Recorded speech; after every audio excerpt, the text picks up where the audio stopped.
नमस्कार, मैं स्वागत करती हूँ आप सबका अपने चैनल धर्म ज्ञान हिंदी कहानियाँ पर।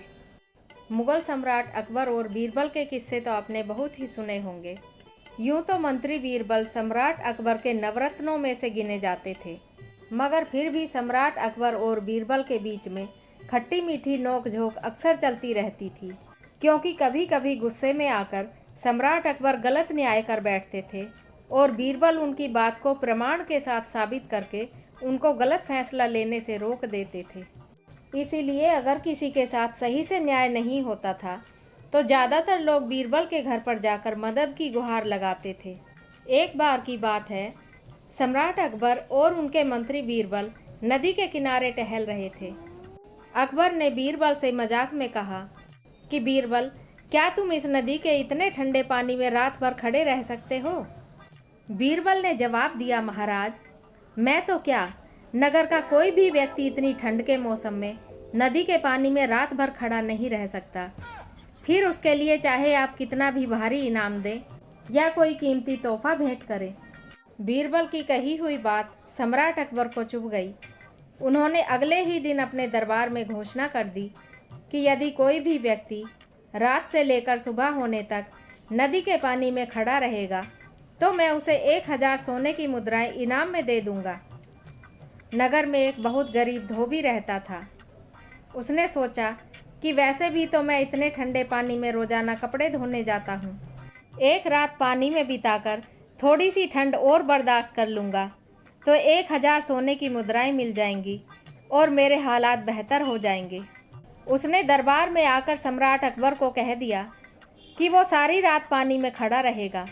रात होते ही वह धोबी नदी के बीचों बीच पानी में जाकर खड़ा हो गया और सम्राट अकबर ने अपने 2 सैनिकों को नदी किनारे उस धोबी पर नज़र रखने के लिए तैनात कर दिया। अगले दिन वो धोबी दरबार में अपना इनाम लेने के लिए पहुंचा तो सम्राट अकबर ने अपने सैनिकों से पूछा कि क्या सचमुच ये आदमी रात भर पानी में खड़ा रहा था? तो रात को पहरे पर तैनात दोनों सैनिकों ने अपनी स्वीकृति दे दी। जी महाराज, ये आदमी रात भर नदी के पानी में खड़ा रहा था। सम्राट अकबर को ये बात सुनकर बड़ा ही आश्चर्य हुआ और उन्होंने उस धोबी से पूछा, आखिर तुमने इतनी ठंड के मौसम में सारी रात पानी में खड़े रहकर कैसे गुजार दी? उस धोबी ने अपने जवाब में कहा, महाराज, आपके महल में एक दिया जल रहा था, बस मैं सारी रात उस दिए की लो को एकटक निहारता रहा। रात कब बीत गई मुझे पता भी नहीं चला। सुबह सूरज की किरणें दिखाई दी तो मैं नदी से बाहर निकल आया। सम्राट अकबर ने कहा कि अच्छा, तो तुमने हमारे महल में जल रहे दिए की गर्मी पाकर पानी में रात गुजार ली और अब हमसे इनाम मांगने की गुस्ताखी कर रहे हो। सम्राट अकबर को बहुत गुस्सा आ गया और उसने अपने सिपाहियों को बुलाकर धोबी को कारागार में डलवा दिया। बीरबल सब कुछ अपनी आंखों से देख रहे थे। उनको सम्राट अकबर की इस बात पर बहुत गुस्सा आया, पर वे उस वक्त उनके खिलाफ कुछ नहीं बोल सकते थे। शाम को जब दरबार खत्म हुआ तो रोजाना की तरह बीरबल अपने घर आ गए और अगले दिन वो दरबार में नहीं गए। सम्राट अकबर ने अपने किसी सैनिक को बीरबल को बुलाने के लिए भेजा तो उस सैनिक ने दरबार में आकर कहा कि महाराज, मंत्री बीरबल अभी खिचड़ी पका रहे हैं।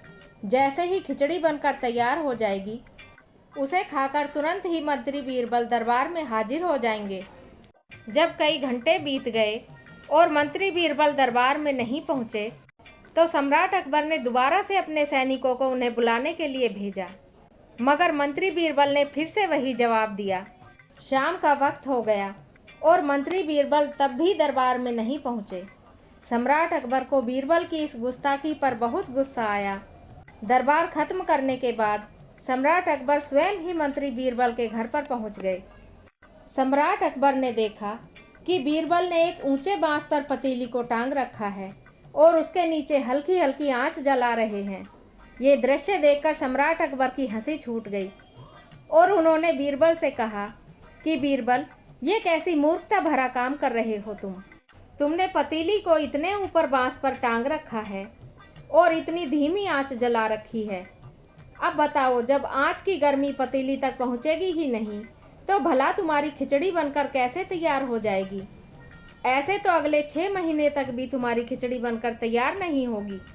बीरबल ने अपने उत्तर में कहा, सम्राट अकबर, आपने बिल्कुल सही फरमाया, मगर मैंने सोचा जब एक दिए की गर्मी पाकर कोई इंसान इतनी ठंड के मौसम में पानी में खड़ा होकर रात बिता सकता है, तो मैंने तो इस पतीली को आँच से कुछ ही दूर पर टांग रखा है और सुबह से लगातार मैं इसके नीचे आग जला रहा हूँ।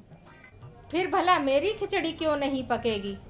बीरबल का ये जवाब सुनकर सम्राट अकबर सारी बात को समझ गए और उन्हें अपनी मूर्खता पर बहुत पश्चाताप हुआ। उन्होंने अगले दिन दरबार में उस धोबी को बुलाया और अपने वादे के मुताबिक 1000 सोने की मोहरें उसे बतौर इनाम में दे दी और 100 सोने की मोहरें धोबी को एक दिन बिना किसी गुनाह के कारागार में बिताने का हर्जाना भी दे दिया। उम्मीद करती हूँ आप सबको अकबर और बीरबल की ये छोटी सी कहानी अच्छी लगी होगी।